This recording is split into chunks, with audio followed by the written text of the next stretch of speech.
Hi, this is going to be the first episode on coding. We're going to get a lot more into coding. And before I really got into doing kind of screen shares and real practical things, I wanted to lay down this video to give you a couple of points for inspiration on why it's beneficial for a UX designer to do some coding.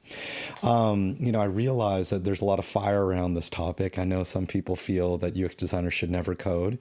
And I know that there's debates on, it's kind of like a platypus. Is it a this or a that?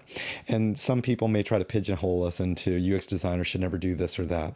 Well, I don't want to stir up any kind of debate. And I also want to let you know, from a professional standpoint, you do not need to learn coding. From a job career pathway, you do not need to learn coding. But what I can say is that coding does have its benefits. And so before we get into those practical videos, I just wanted to give you 5 points of input before we got into that.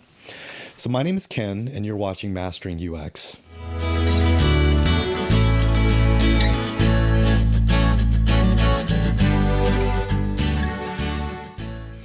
Okay, so again, we're going to be getting into the 5 ways of that coding can be a benefit to a UX designer. And so let's go off and kick it off with number 1.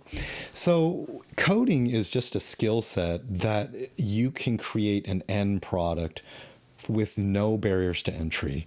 As you know, a lot of open source softwares out there, but you can start coding with a very good code editor, such as Visual Studio Code. And it can come with some very powerful plugins. And there's also many powerful frameworks that are already out there for free. And you can get started and create some pretty powerful things, right from day one with zero costs. If you consider starting a business or anything you wanted to do to create an end product, you're going to have to worry about some kind of materials or some kind of services that go along with it. But I think it's very powerful to know that you can produce one, value, and that two, you can create something that that is just fun to do, with again, no barrier to entry.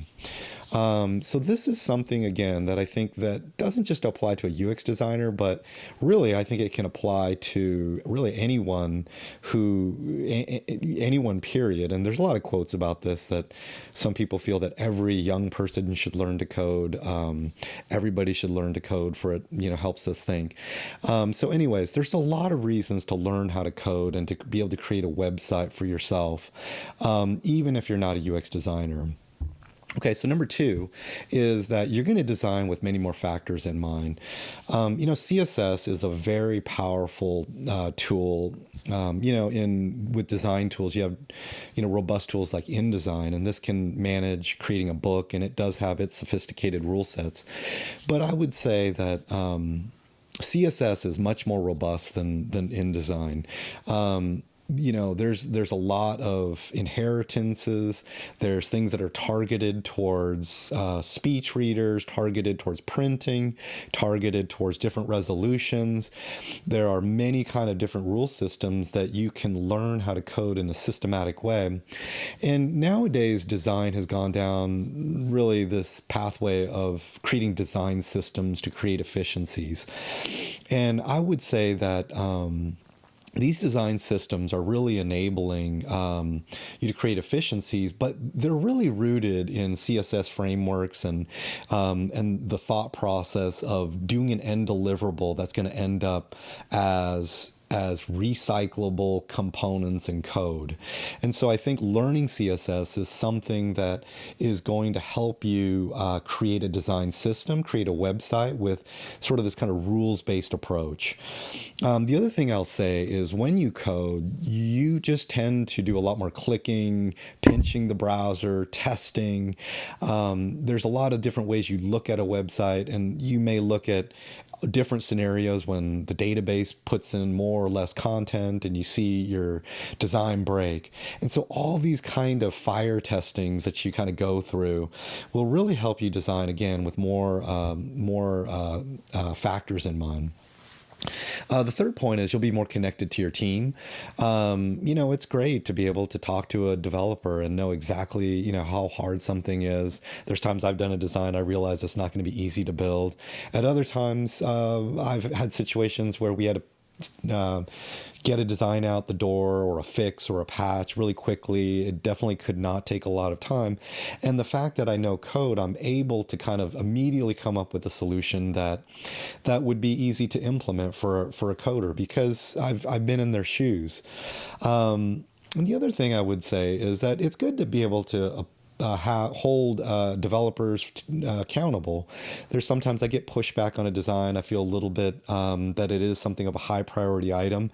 And I'm able to come back and let people know that there's a real good reason to do this. And I can tell you, here's some approaches that I think it could be coded with, and show them that I have some solutions in mind that would at least kind of get the team thinking in new ways. Number 4 is you'll have new sources of inspiration. You know, it's interesting. I think a lot of UX patterns are a lot more flushed out in the dev community. A lot of times I've, looked at sliders and things like that, and there's really not a lot of scenarios that were thought about.